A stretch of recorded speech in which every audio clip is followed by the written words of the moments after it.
والدین اللہ کی نعمتوں میں سے ایک نعمت ہیں، اور یہ کوئی عام اور معمولی نعمت نہیں، یہ اللہ جل شانہ کی بہت بڑی نعمت ہے۔ شجر سایہ دار ہیں، گھنی چھاؤں ہیں، آغوش رحمت ہیں، پناہ ہیں، امان ہیں، حفاظتوں کا حصار ہیں، اور مشکلات، مصائب، آلام کے راستے میں ایک مضبوط ڈھال ہیں۔ اولاد کی خیرخواہی کا جو جذبہ والدین کے سینے میں رکھا گیا ہے وہ کسی اور میں نہیں رکھا گیا۔ یہ ایک ایسے پاکیزہ وجود ہیں جو اپنی اولاد کو اپنے سے آگے دیکھنا چاہتے ہیں۔ یہ انسان کو اس وقت پتہ چلتا ہے جب وہ خود باپ بنتا ہے، جب خود ماں کے روپ میں خاتون ڈھلتی ہے، تو اسے پتہ چلتا ہے کہ یہ رشتہ کتنا گہرا ہوتا ہے۔ اللہ تعالیٰ جل شانہ نے والدین کی صورت میں جو یہ رحمت رکھی ہے، اولاد کو تلقین کی کہ ان کی تکریم کریں، ان کی عزت کریں، ان کے سایہ عاطفت میں آپ رہتے ہیں تو اس صاحبان کی قدر کریں۔ میرے حضور علیہ السلام نے ارشاد فرمایا، اللہ کی رضا والدین کی رضا میں ہے، اور اللہ کی ناراضگی والدین کی ناراضگی میں ہے۔ اگر کوئی شخص اپنے والدین کو راضی رکھ لیتا ہے تو پھر اسے اللہ کی رضا نصیب ہوتی ہے، اور والدین اگر ناراض ہوں تو پھر رضا الہی بھی نصیب نہیں ہوتی، الا یہ کہ والدین کسی ایسی چیز کا حکم دیں جو اللہ کی نافرمانی پر مشتمل ہو، تو پھر ان کی بات نہیں مانی جائے گی، ورنہ ماں باپ کی ہر بات کو تسلیم کیا جائے گا اور اولاد اس کو ماننے میں، اپنانے میں، اختیار کرنے میں ہی عزت پائے گی۔ والدین کی خدمت سعادت مندی ہے۔ والدین کی خدمت ان کی دی گئی خدمتوں کا بدل بھی ہے، اگرچہ نیم البدل نہیں اور پورا بدل نہیں، لیکن بہرحال انہوں نے جو خدمت کی تو اس کا تقاضا یہ ہے کہ آپ بھی والدین کی خدمت کریں۔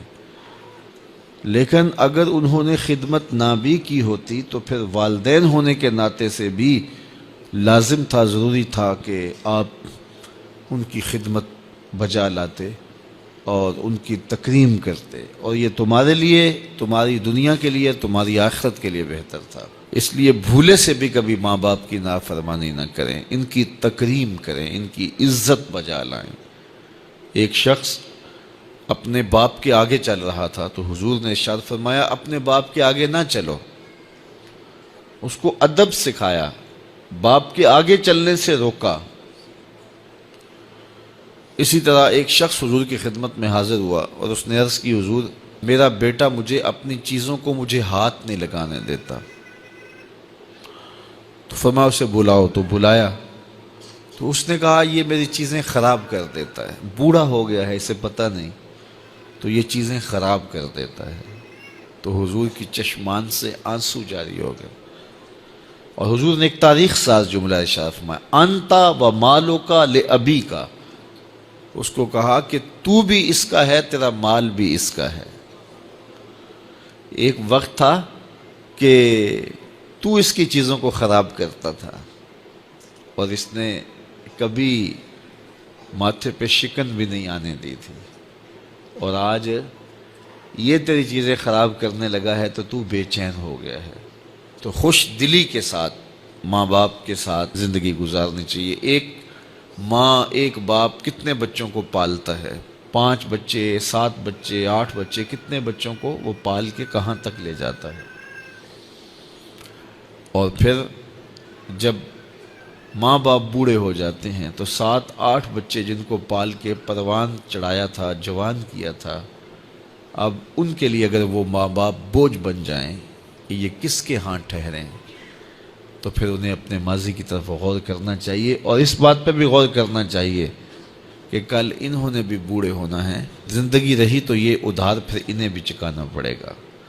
تو ماں باپ کو محبت اور الفت کے ساتھ رکھنا اور ان کی تکریم تعظیم بجا لانا، یہ سعادت مند لوگوں کا شیوا ہے۔ کی تربیت کے جو اجزاء تھے وہ 4-5 ہیں، یعنی ماں باپ، استاد معلمین، ممبر و محراب اور معاشرے کے تمام افراد۔ لیکن معاشرے نے دستبرداری کا اعلان کر دیا۔ لوگ کہتے ہیں جی کسی کو کہنے کا دور ہی نہیں رہا۔ یہ بات سننے کو ملتی ہے نا، کسی کو کہنے کا دور، آج کل تے اپنے پتر نہیں مانتے جی، کسی نے کیوں کہیے، ہم کیوں برا بنے۔ تو معاشرے نے جو ہے وہ دستبرداری کا اعلان کر دیا۔ سکولوں میں، کالجوں میں، یونیورسٹیوں میں استاد پروفیسر وہ بھی کہتے ہیں جی بس وہ تو ہمارے پاس آ کے پیریڈ پڑھ لیں تو یہ بڑی غنیمت ہے، آج کوئی دور ہے کسی کو بات کرنے کا۔ تربیت سے انہوں نے بھی ہاتھ اٹھا لیا۔ مسجد و محراب کے ممبر، انہوں نے بھی دیگر موضوعات اختیار کر لیے اور انہوں نے تربیتی عمل یہ بھی چھوڑ دیا۔ رہ گئے اب ماں باپ۔ تو سارے ماں باپ اتنے زیرک اور سمجھدار نہیں ہوتے کہ وہ حکمت کے ساتھ کر سکیں، لیکن جب باہر سے غلط تربیت مل رہی ہو اور معاشرہ ہی جو ہے وہ اس خرابی میں جکڑا ہوا ہو تو ماں باپ کی محنت ضائع چلی جاتی ہے۔ باہر سے بچے جو چیزیں اخذ کر کے آتے ہیں تو وہ ماں باپ کو تو سمجھتے ہیں کہ یہ ان کو کیا پتا، یہ تو دکیا نوز ہے، یہ تو پرانے ذہن کے لوگ ہیں، انہیں کیا پتا۔ تو وہ ماں باپ کی بات نہیں مانتے، شوخ چشم ہو جاتے ہیں، گستاخ اور بے ادب ہو جاتے ہیں۔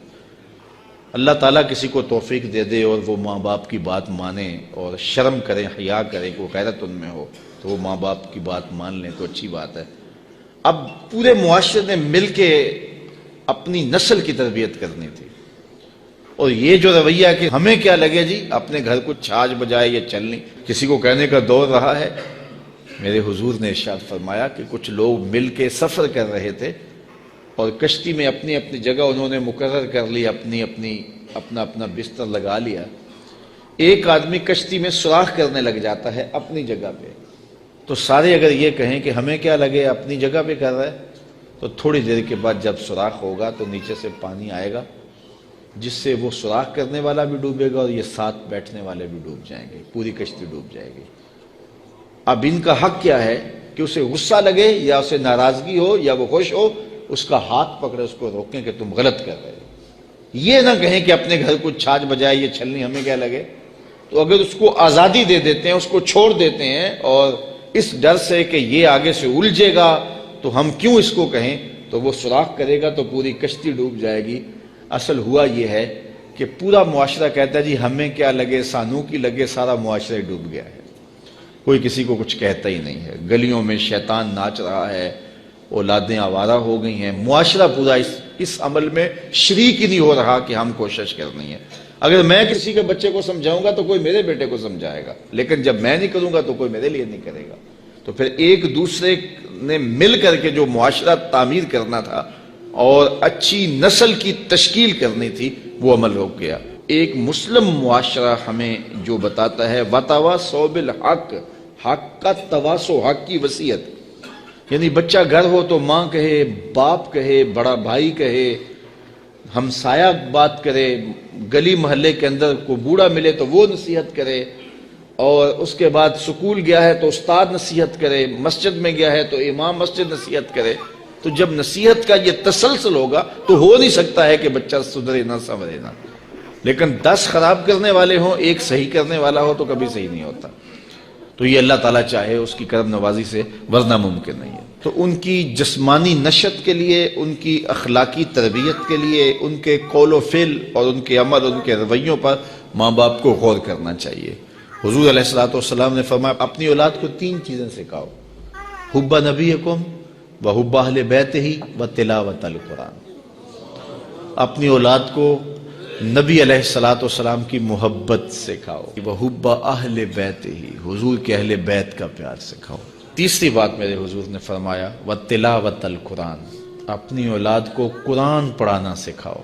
روزانہ دن کا آغاز ہی نہ ہو جب قرآن نہ پڑھا جائے۔ اللہ آپ سب کو جزائے خیر دے، اور میں آپ سب کے لیے دعا گو ہوں کہ اللہ آپ سب کی اولادوں کو صالح بنائے، آپ کی اولادوں کو اللہ کا ولی بنائے، اور آپ سب میرے لیے دعا کریں اللہ میری اولادوں کو بھی صالحیت کا نور عطا کرے، اور اللہ پوری امت مسلمہ کے بیٹوں کو بیٹیوں کو شرم و حیا کا پیکر بنائے، نیک اور صالح بنائے، اور ایک اچھے معاشرے کی تشکیل ہو۔ باپ کا انتقال حضور کے اس دنیا پہ قدم رکھنے سے پہلے ہی ہو گیا تھا، ابھی شکم مادر میں تھے کہ حضرت عبداللہ کا انتقال ہو جاتا ہے۔ در یتیم پیدا ہوئے ہیں، 6 سال کی عمر میں ابوا کے مقام پر ریت کے ٹیلے آئے تو وہاں سیدہ آمنہ کی طبیعت خراب ہو گئی، اور پھر لمحے بھی زندگی کے آخری ہیں۔ سیدہ آمنہ نے محسوس کر لیا کہ یہ میری آخری سانسیں ہیں۔ سیدہ پاک نے حضور کے سر پہ ہاتھ رکھا اور روتے ہوئے کہا کہ بیٹا ہر نئی چیز نے پرانا ہو جانا ہے، ہر باقی نے فنا ہو جانا ہے، میں بھی جا رہی ہوں، وَذِكْرَ بَاق وَوَلَدْتُ طُهْرًا، لیکن میرا ذکر نہیں مٹے گا، اس لیے کہ تیرے جیسا ستھرا بیٹا چھوڑ کے جا رہے ہیں۔ یہ آخری لفظ تھے سیدہ پاک کے کہ سیدہ آمنہ سلام اللہ علیہا کا انتقال ہو گیا۔ خیر حضور ماں سے لپٹ گئے، امی آپ آگے بولتی نہیں ہیں، لیکن خاموش ہو گیا تھا چمن بولتا۔ حضور نے وہیں پھر اپنی ماں کی تدفین کی۔ تدفین کے بعد ام ایمن کے ساتھ سواری پر بیٹھ جاتے ہیں اور چمٹ جاتے ہیں ام ایمن کے ساتھ، اور وہ جا کے حضرت عبد المطلب کے سپرد کر دیتی ہیں۔ تو حضرت عبد المطلب حضور کو آغوش میں لے کے بڑا روئے، اور ام ایمن سے کہا کہ میرے اس بیٹے کا تم نے خاص خیال رکھنا ہے۔ اور پھر انہوں نے اتنا خیال رکھا کہ میرے حضور فرمایا کرتے تھے ام ایمن میری ماں کے بعد میری ماں ہے۔ 2 سال کے بعد حضرت عبد المطلب کا بھی انتقال ہو گیا۔ ابن حشام کے یہ لفظ سینہ چیرتے ہیں کہ جب امیر قریش کا جنازہ اٹھا تو سارا مکہ جنازے کے لیے امڑ آیا، لیکن لوگوں نے 8 سال کے ایک بچے کو دیکھا جو دیواروں سے لپٹ لپٹ کے رو رہا تھا۔ آج یہ سہارا بچھن گیا تھا۔ پھر چچا کی کفالت میں آئے، پھر ایک وقت آیا کہ وہ بھی اس دنیا کو چھوڑ گئے، اور اسی سال حضور کی اہلیہ کا انتقال بھی ہوا، اور اس سال کا نام عام الحزن، دکھوں کا سال رکھا۔ اہل مکہ نے جو سلوک کیا وہ کسی سے بھی مخفی نہیں ہے۔ پتھر مارے، گڑھے کھودے، کانٹے بچھائے، اجریاں ڈالی، اپنے گھروں کے کوڑے لا کے حضور کے گھر کے سامنے رکھ دیے۔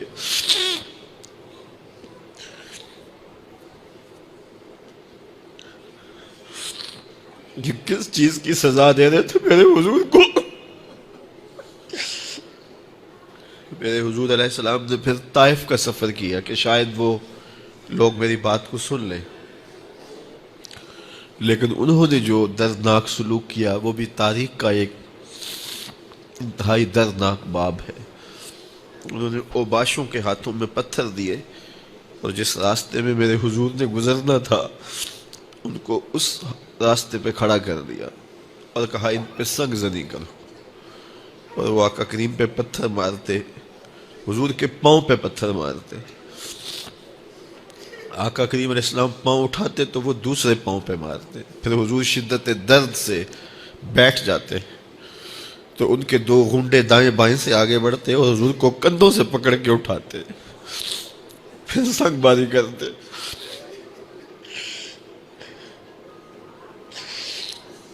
نالین حضور کے خون سے بھر گئے۔ عذاب کے فرشتے حضور کے پاس آئے کہ اگر آپ بد دعا بول دیں تو ابھی ہم ان پہاڑوں کو جوڑ دیتے ہیں اور یہ طائف کے لوگ پس جائیں گے ان پہاڑوں کے درمیان، آسمان سے پتھر اتریں گے، ان کے سر کچل دیے جائیں جنہوں نے آپ کو دکھ دیے۔ اب صحابہ جو ساتھ تھے انہیں بھی شدید آرزو تھی کہ حضور ان کے لیے بد دعا کریں، انہوں نے بڑا دکھ دیا، تو پھر حضور کے ہاتھ اٹھ گئے۔